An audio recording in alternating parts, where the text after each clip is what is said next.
শুধু দর্শক বন্ধু, আপনারা দেখছেন একে নিউজ বাংলার। এই মুহূর্তে দাঁড়িয়ে রয়েছি ফুরফুরা দরবার শরীফ। বর্তমানে রাজ্যে মারছে মুসলমান আর মরছে মুসলমান। ভারতবর্ষের দ্বিতীয় বৃহত্তম মুসলিম তীর্থস্থান এই ফুরফুরা শরীফ। বর্তমান পরিস্থিতি বাংলায় খুন খারাপি, রাহাজানি এগুলো বেশিরভাগ মুসলিমের নাম জড়াচ্ছে।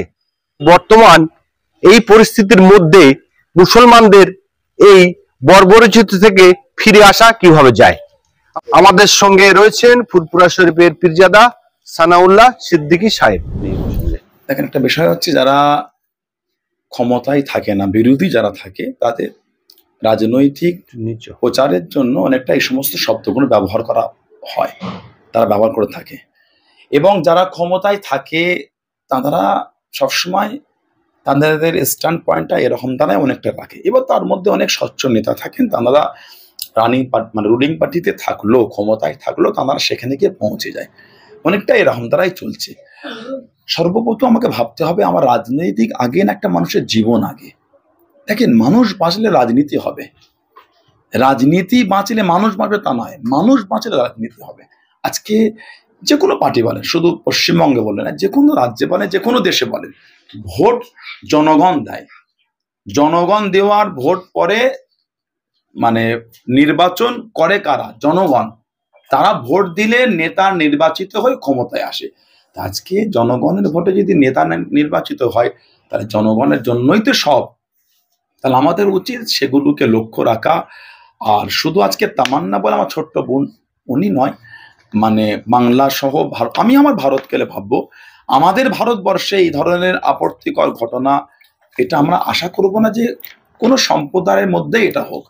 আজকে যেভাবে গোটা ভারত জুড়ে এইভাবে নিরীহ মানুষকে খুন করা হচ্ছে, হত্যা করা হচ্ছে, সেটা বাসে হোক, ট্রেনে হোক, বিভিন্ন দোকানে হোক, গ্রামে গঞ্জে, মানে সত্যি খুবই একটা মানে চিন্তার বিষয় যে বাংলা বা ভারতবর্ষের পরিবেশটা কোন দিকে যাচ্ছে। ওনার দলের হোক আর যেই দলেরই হোক, যে অন্যায় করে শাস্তি দেয়, আজকে যদি অন্যায়কারীদের শাস্তি না দেওয়া হয়, দিনের পর দিন এই নোংরা লোকেদের সাহসটা বৃদ্ধি পাচ্ছে। নোংরা লোকেরা সমাজে মাথা চালা দিলে কি হবে? সমাজে নিরীহ, সৎ, ভদ্র, নম্র ব্যক্তিদের সমাজে চলাফেরাটা অনেক দুষ্কর হয়ে পড়বে। তাই এই হিংস্র মেন্টালিটির ব্যক্তিদের সম্প্রদায় থেকে দেয় অন্যায় থেকে শাস্তি দেওয়া উচিত বলে আমি মনে করি। রাজ্যের তিনি অভিভাবিকা এবং তিনি একজন মহিলা। তিনি শুধু একটা টুইট করে দায় সারলেন যে দুঃখজনক ব্যাপার, এর বিরুদ্ধে ব্যবস্থা নেওয়া হবে। বাংলার সিএম যাওয়ার আগে আমি মনে করি মানে উপনির্বাচন হয়ে যিনি ক্ষমতায় এসেছেন একজন মহিলা, তার উচিত ছিল অবশ্যই ওই তখনই মানে ওই মোমেন্টে প্রেজেন্ট হওয়া। সমস্ত র্যালি ফ্যালি বন্ধ করে দিয়ে যে একটা আপত্তি ঘটনা হয়েছে, মানে অনিচ্ছাই হয়েছে বা আমার ইন্ধন ছাড়া হয়েছে, তার তৎক্ষণিক ওইখানে প্রেজেন্ট হওয়াটা আমি মনে করি একটা মানুষ হিসাবে ওনার যাওয়াটা উচিত ছিল। এটা সত্যি নিন্দনীয়। আর বাংলা সিএম অবশ্যই তিনি একজন রাজ্যের একটা ক্ষমতায় আছেন, সিএম, মুখ্যমন্ত্রী, সেই হিসাবে ওনারও এই বিষয়ে আরো কড়া স্টেপ দেওয়া আমি মনে করি উচিত ছিল। আজকে যদি এইভাবে স্টেপ না দেওয়া হয়, তাহলে মানে নিরীহ মানুষদের হত্যা হতে হবে আর নেতারা একটা করে টুইট করেই দায় সেরে দেন। এটা তো এইভাবে সমাজ চলতে পারে না। শুধু বাংলার ক্ষেত্রে আমি বলছি না, বা একটা মানে পার্টিকুলার একটা পার্টিকে আমি কেন্দ্র, যে কোনো পার্টি বা গোটা ভারতবর্ষ জুড়ে, আজকে গোটা ভারত জুড়ে আপনি দেখেন তো যেভাবে নিরীহ মানুষ হত্যা। আবার আপনি দেখেন যে মণিপুরে সে হিংসা আবার নতুন করে চালু হয়ে গেল। এই নিয়ে দেখেন কারো কথা নাই।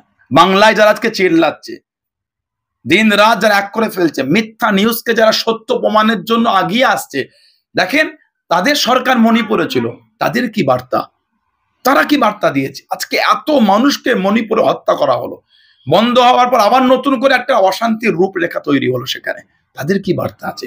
প্রাইম মিনিস্টার সেখানে কি ভূমিকা রাখছেন বলেন? স্বরাষ্ট্র মন্ত্রণালয় সেখানে কি ভূমিকা রাখছে? সত্যি ভারতবর্ষ একটা কঠিন সময়কে সাথে করে লাগিয়ে যাচ্ছে। যদি আমরা এই কঠিন সময়কে যদি আমরা মানে বন্ধ না করতে পারি, সবাই মিলে কাঁধে কাঁধ মিলে যদি এটাকে যদি আমরা স্টপ না করতে পারি, আগামী দিন ভারতবর্ষের বুকে নিরীহ, সভ্য, ভদ্র, জাতি, ধর্ম, বর্ণ নির্বিশেষে সমস্ত সম্প্রদায় মানুষের জন্য বাঁচাটা খুব একটা কঠিন জায়গায় পৌঁছে আমার মনে হয়। যে পরিবেশ ধীরে ধীরে আগিয়ে আসছে আমার মনে হয়েছে।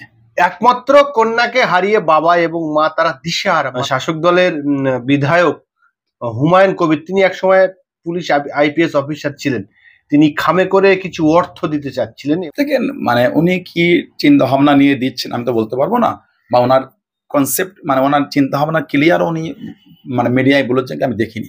তবে শুধু ওই ক্ষেত্রে নয়, যে কোনো ক্ষেত্রে মানুষের জীবনকে অর্থের বিনিময়ে যদি সেটাকে রফা করে নেওয়া হয় সেটা খুবই লজ্জাজনক ব্যাপার। কিন্তু শুধু ওনার ক্ষেত্রে নয়, যারও।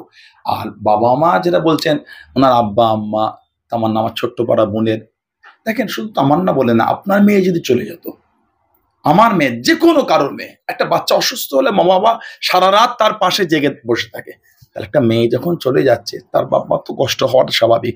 আপনার আমার যদি ঘটনাটা দেখে বা শুনে যদি আপনি আমি মর্মাহত হয়, আপনি আমি যদি কষ্ট পাই, তার নিজের রক্ত, তার কি অবস্থা হচ্ছে, এটা তাদের কষ্ট হওয়াটা স্বাভাবিক। তারপরও মানে সান্ত্বনা তাদের দিতে হবে, তাছাড়া তো আমাদের কাছে কোনো রাস্তা নাই। আমরা এটাই চাই যারা অন্যায় করে তাদের শাস্তি হোক, সেটা যেই হোক, যে ধর্মের হোক, যে সম্প্রদায় হোক, যে পার্টির হোক, অন্যায়কারীর শাস্তি হোক। যদি অন্যায়কারীর পার্টিকুলার শাস্তি হয়, আগামী দিন দেখবেন অন্যায় করতে মানুষ ভয় পাবে। তাই এই সমস্ত বিচারের দ্রুত, এই সমস্ত ঘটনার দ্রুত বিচার হওয়া উচিত বলে আমি মনে করি। বিষয় দেখেন মানে পুলিশের ভূমিকা জনগণের হেল্প করা, জনগণের উপর টর্চার করা নয়।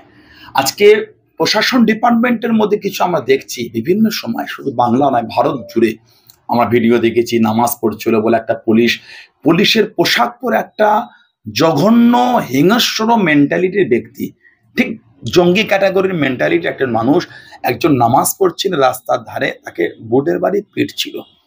পরে শুনেছি তাকে নাকি মানে বরখাস্ত করেছে, বিভিন্ন নিউজ সমাজে চলছিল।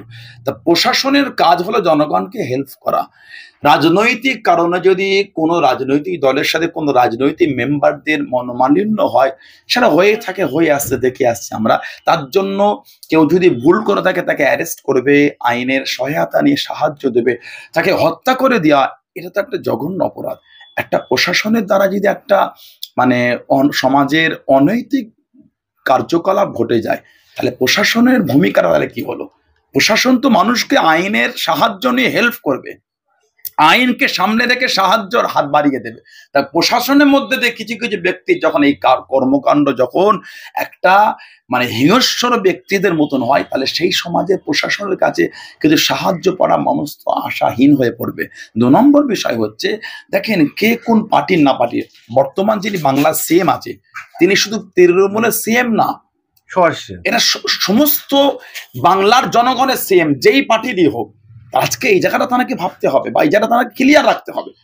আজকে এই আবু সিদ্দিক বলে যে আমার যে ভাইটাকে, তাকে যে এইভাবে হত্যা করা হলো, কি কারণে হলো, কি এর পেছনে কাদের ইন্ধন আছে, এটাও কিন্তু রাজ্য সরকারের যারা আইন বিশেষজ্ঞ আছে, আইনের ভূমিকা পালন করছে, তারা কিন্তু সেই জায়গায় দাঁড়িয়ে এই কেসকে পার্টিকুলার মানে আপনার সার্চ করে অন্যায়কারীদের শাস্তি দেবে। এটাই হচ্ছে একটা রাজ্য সরকারের পার্টিকুলার ভূমিকা। একটা যখন সেটা রাজনৈতিক কারণে ভূমিকা চেঞ্জ হয়ে যায়, সেটা কষ্টদায়ক বিষয় এবং এটা জনগণ কোনোদিন আশাবাদী না।